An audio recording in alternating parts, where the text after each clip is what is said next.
Sejam bem-vindos a esse curso que preparei com muito carinho para todos vocês. A ideia é preparar professores e pregadores para o reino de Deus. Farei isso em alguns módulos e eu espero que os irmãos possam ser edificados com estas mensagens que vamos apresentar. Vocês sabem que na palavra de Deus existem dons específicos que chamam de pastores e mestres. E estes são dons de Deus que Deus concede, são presentes especiais para pessoas especiais. No entanto, nós temos professores e pregadores no reino de Deus, que diferem um pouco de pastores e mestres, porque eles são capacitados por Deus para o exercício do sacerdócio universal dos crentes. Então, todo crente pode ser, em determinado momento, um professor ou um pregador.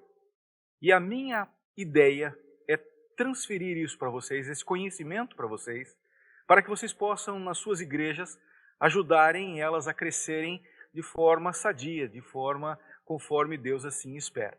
Então, nós vamos nesta caminhada, entendendo que somos professores. E quero chamar a atenção de vocês para dois exemplos de professores. Os dois estão na palavra de Deus, os dois estão em Atos dos Apóstolos. O primeiro texto fala de Paulo e Barnabé, e o segundo texto fala de Áquila e Priscila. Vou ler o texto de Atos, capítulo 11, versos 22 a 26. Diz assim a palavra de Deus: A notícia a respeito deles chegou aos ouvidos da igreja que estava em Jerusalém, e enviaram Barnabé até Antioquia. Tendo ele chegado e vendo a graça de Deus, alegrou-se e exortava a todos a que, com firmeza de coração, permanecessem no Senhor, porque era homem bom, cheio do Espírito Santo e de fé. E muita gente se uniu ao Senhor. E partiu Barnabé para Tarso à procura de Saulo. Tendo-o encontrado, levou-o para Antioquia. E por todo um ano se reuniram naquela igreja e ensinaram numerosa multidão. Em Antioquia foram os discípulos pela primeira vez chamados cristãos. Esse texto, ele mostra Barnabé como um homem cheio do Espírito Santo que vai até a igreja de Antioquia, esse grupo de irmãos que estavam reunidos, e viu a necessidade de ensiná-los, de compartilhar com eles a palavra de Deus. Ele vai, ele se alegra, como diz o texto, e ele vendo que o trabalho era grande, ele vai em busca de Saulo para ajudá-lo nesse trabalho. Então, a primeira coisa que eu quero que vocês observem é que o trabalho do professor, ele não é um trabalho isolado, sozinho. Ele é um trabalho que é feito em conjunto. Quando todos falam a mesma coisa, quando todos ensinam a mesma doutrina, a igreja cresce, a igreja se fortalece. Esse é o princípio que nós encontramos nesse texto. Então, toda a igreja que quer crescer de forma sadia, de forma saudável, ela precisa de bons pregadores, de bons professores. Barnabé aqui, obviamente, também pregou o evangelho, mas diz o texto que ele foi em busca de Saulo para ensinarem uma numerosa multidão. Essa é a graça de Deus que vai transformando igrejas. Na medida em que nós temos pessoas que vão repartir a palavra de Deus, seja através da pregação, seja através do ensino, a igreja vai crescer, vai se multiplicar. E o desejo do meu coração é que a sua igreja cresça. Portanto, vamos ao segundo texto, que encontra-se também em Atos. Nós já vimos isso, e ele diz assim: Nesse meio tempo chegou a Éfeso um judeu natural de Alexandria, chamado Apolo, homem eloquente e poderoso nas Escrituras. Era ele instruído no caminho do Senhor, e sendo fervoroso de espírito, falava e ensinava com precisão a respeito de Jesus, conhecendo apenas o batismo de João. Ele, pois, começou a falar ousadamente na sinagoga. Ouvindo-o, porém, Priscila e Áquila, tomaram-no consigo e com mais exatidão lhe expuseram o caminho de Deus. Observem aqui que Apolo já era um pregador. Apolo já tinha o conhecimento, ele era um eloquente pregador, como diz o texto. Ele tinha o dom da oratória. É muito bom quando nós encontramos pessoas que têm esse dom. Mas vocês observem que a pregação dele em algum momento era deficitária. Ele só conhecia o batismo de João.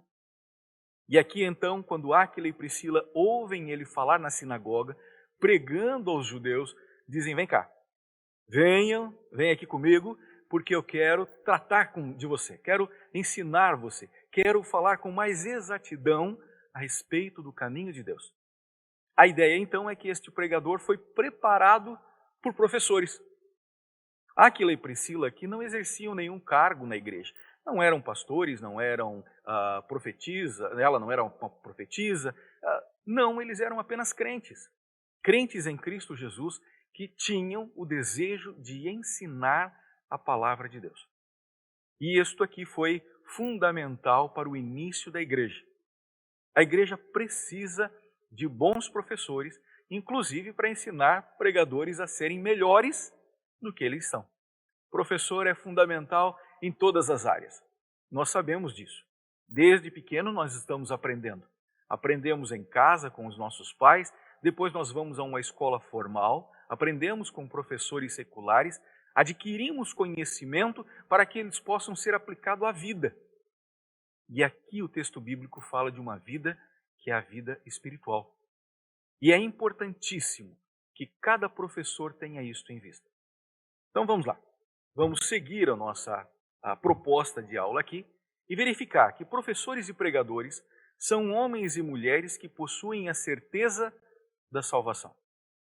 Não há como falar ou iniciar uma prédica a respeito de Cristo Jesus, do poder de Cristo, transformador de Cristo, se você não foi transformado por Cristo. É necessário que você tenha uma experiência real com Deus. Uma experiência que alcançou a sua vida. Se nós observarmos a história da humanidade, ela é dividida entre antes de Cristo e depois de Cristo. Quando nós olhamos para a nossa vida espiritual, esta mesma distinção precisa ser feita. Antes de Cristo nós éramos de uma determinada forma. E depois que Cristo nos alcançou, nós passamos a ser transformados, agraciados, perdoados, santificados. E isso faz a distinção ou a diferença entre o que éramos antes de Cristo e depois de Cristo. O professor ou o pregador que não tem essa experiência com Cristo, como vai poder ensinar? Como vai poder repassar isso aos seus ouvintes? A primeira pergunta que você precisa fazer é se você realmente tem certeza da sua salvação. Por certeza da salvação, nós estamos aqui entendendo que você é uma pessoa salva, hoje e para sempre. O professor tem que ter isso. Não se pode perder a salvação. A salvação é um dom que Deus nos dá. E o professor e o pregador precisa ter isso bem claro em sua mente para poder ensinar aos seus alunos a ter a mesma confiança, essa mesma esperança no Senhor Jesus Cristo. Então, seguindo, professores e pregadores são pessoas que realmente se importam com a vida espiritual dos crentes em Cristo. Se você não se importa com a vida das pessoas que estão ouvindo você, por que você vai pregar para elas? Desencargo de consciência? Isso é motivação errada. Ah não, Jesus mandou pregar o Evangelho a toda criatura. Então eu vou pregar a toda criatura, não vou me importar com eles. Eu lembro de Jonas. Jonas não queria ir para Nínive. Jonas não queria se importar com a vida espiritual daquele povo. Deus chama a atenção de Jonas e diz: Jonas, veja bem, esse povo não sabe discernir a mão esquerda da mão direita, Jonas. Eu não vou ter misericórdia deles. Para Jonas, não. Jonas achava que os ninivitas deveriam ir todos para o inferno, ou todos debaixo da ira de Deus. Quando nós pregamos o Evangelho, nós temos que ter um sentimento diferente de Jonas. Devemos ter o desejo de que essas pessoas realmente sejam alcançadas com a palavra, transformadas pela palavra, sejam santificadas pela palavra. Por isso pregamos, por isso ensinamos. Quando olhamos para os nossos alunos, para os nossos ouvintes, e vemos neles pessoas carentes da graça de Deus, nós queremos nos doar. E isso deve ser o que motiva o professor. A melhor expressão de amor é quando nós servimos, quando nós somos úteis, quando nós temos algo para contribuir, para melhorar, para transformar a vida daqueles que nos ouvem. Muito bem, seguindo, nós temos o próximo ponto, que professores e pregadores podem e devem ter conteúdo bíblico e teológico. Não dá para ensinar aquilo que você não sabe. Não dá para repassar um conteúdo se você não tem esse conteúdo. Aqui eu quero dizer que você pode e deve buscar esse conteúdo. A palavra de Deus está ao seu alcance. E as doutrinas que ela nos oferecem estão também ao nosso alcance. Doutrinas como a salvação, como a santificação, expiação, justificação e tantas outras são fundamentais, são basilares para que os nossos ouvintes, os nossos alunos possam crescer na graça e no conhecimento. Então, uma mensagem só deve ser repassada ao seu ouvinte ou ao seu aluno se você acredita nela. Se você, de alguma forma, foi impactado por ela. Porque se Deus não fala ao seu coração, que mensagem você vai passar para aquele que está te ouvindo? Muito bem. Professores e pregadores podem e devem dar razão da sua fé. Você tem que estar preparado. 1 Pedro, capítulo 3, verso 15, diz assim: Antes, santificai a Cristo, como Senhor, em vosso coração, estando sempre preparados para responder a todo aquele que vos pedir razão da esperança que há em vós. Observem o que o texto diz. Pedro escreve para os seus leitores e no desejo de edificá-los, de transmitir conhecimento a eles, um fato importante da palavra de Deus. Ele diz, antes de mais nada, vocês santifiquem a Cristo. Ou seja, a sua vida tem que estar voltada para Cristo, em todos os sentidos, para que você possa transmitir de todo o vosso coração. E estando sempre preparados para responder a todo aquele que pedir razão da esperança que há em vós. A ideia é a seguinte: quando o seu aluno perguntar, professor, por que você acredita nisso? Você tem que saber. Se alguém lá na rua perguntar para você, pregador, olha, o que você está querendo dizer com isso? Como que você acredita nisto? E você tem que saber responder. Fé e razão, elas não estão dissociadas, elas andam juntas. Dar razão da fé é aquela parte lógica. Por que eu creio em Cristo? Então há toda uma informação a respeito de Jesus para provar no Antigo Testamento que ele é o Messias.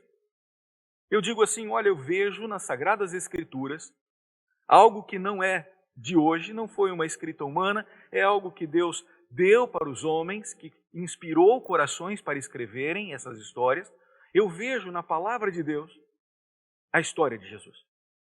Vejo no Antigo Testamento promessas eternas. Vejo no Novo Testamento o cumprimento destas promessas. E vejo na vida da igreja a ação destas promessas até o dia de hoje. Então eu posso dar sim razão da minha fé, a parte lógica da minha fé. É óbvio que aqueles que não forem tocados por Deus não vão talvez alcançar essa graça de entender isso. Porque somente é o Espírito Santo que pode iluminar as mentes, abrir as mentes, fazer com que isso faça sentido na vida delas. No entanto, é dever nosso ter razão para apresentar àqueles que nos pedem. Eles perguntam, por que você acredita em Cristo? E nós devemos saber por que acreditamos em Cristo. Precisamos ter o conhecimento suficiente para comprovar aquilo que nós cremos. No próximo slide que você está vendo aí, eu digo que igreja é lugar de adoração, comunhão e ensino. 3 coisas distintas, mas que fazem diferença. Por igreja eu não estou me referindo aqui a um lugar físico, a 4 paredes. Igreja é onde estão os santos. É por isso que fala ali de comunhão. Igreja é o lugar onde nós juntos adoramos a Deus, onde nós vamos diante de Deus louvá-lo e bendizê-lo por tudo aquilo que ele tem feito. Igreja é lugar de adoração, comunhão e ensino. A pregação traz consigo alguns elementos do ensino. A pregação tem a oportunidade de dar algum conhecimento, mas o ensino propriamente dito dá ao aluno, ao ouvinte, a oportunidade de interagir, de colocar diante do professor as angústias e os anseios do seu coração ou as dúvidas da sua mente sobre um determinado assunto. E é nessa troca de informação que eles vão crescendo para a graça, pela graça e para a honra e para a glória do Senhor Jesus Cristo. Então, meus amados, igreja é esse lugar. É uma criação de Deus para que estas pessoas sejam edificadas no Senhor, para que estas pessoas encontrem a acolhida e encontrem uma família para chamar de sua, e um lugar onde eles possam crescer de forma sadia através da palavra de Deus. Discipulado, então, é a forma de ensinar através da vida do professor ou do pregador. Agora nós vamos falar de um outro aspecto do ensino. Muitas pessoas, às vezes, falam coisas que não fazem. Dizem para os outros qual deve ser o momento ideal, ou a forma ideal, o jeito ideal de falar e de agir, mas elas mesmas não procedem assim. Fica então o dito pelo não dito. Fica algo estranho no ar. O discipulado, ele acontece de forma integral. Não somente aquilo que você tem na cabeça de conhecimento, não somente as palavras que brotam dos seus lábios, que vêm daquilo que está cheio o seu coração, mas principalmente através dos seus atos. Olhando para Jesus, entendemos que os 3 anos de ministério dele são 3 anos de discipulado, de ensino. Ele caminha com os 12, ele fala com os 12, ele diz o que os 12 devem fazer, o que eles devem pensar, o que eles devem agir, mas antes de tudo, ele lhes dá o exemplo. Ele prega nas sinagogas, nas aldeias e depois chama eles e diz: agora vão pregar.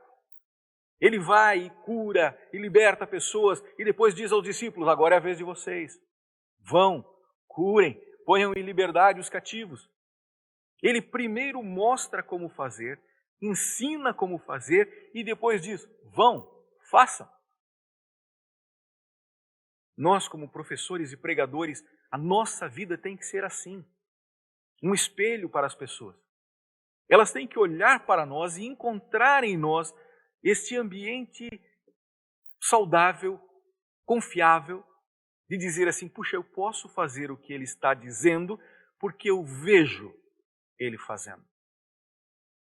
E isso é importante. Então, se você quer ser um bom professor, se você quer ser um bom pregador da palavra de Deus, em primeiro lugar, seja um bom crente. Voltando ao texto de Pedro, santifique a sua vida a Cristo. Seja realmente útil ao Senhor. Vamos um pouquinho mais adiante. Vamos meditar agora para nos preparar para o próximo encontro. Então, 3 perguntas. Primeiro, você é uma pessoa salva? Você não precisa responder para mim, você tem que responder isso para Deus, para você mesmo. Faça uma autoanálise, um balanço. E diga: realmente eu sou salvo, eu acredito na salvação, eu acredito que Cristo realmente me deu já a vida eterna, que eu já a tenho, que eu estou desfrutando dela agora e que vou desfrutar ainda mais após a minha morte, quando Jesus voltar. Segunda pergunta: você pode explicar a sua fé? Realmente você tem capacidade para dizer por que você acredita em Cristo Jesus? Terceira e última pergunta: você realmente se importa com a vida espiritual das outras pessoas? Porque não adianta nada querer ser um professor ou ser um pregador se você não se importa com essas vidas. Mas isso é uma resposta que você tem que procurar dentro de você. Quando você olha para alguém, você vê alguém que Deus pode salvar? Você vê alguém que realmente precisa ouvir a palavra e ser transformado por ela? Busque as respostas. No próximo encontro, continuaremos preparando professores e pregadores para o reino de Deus. Até mais.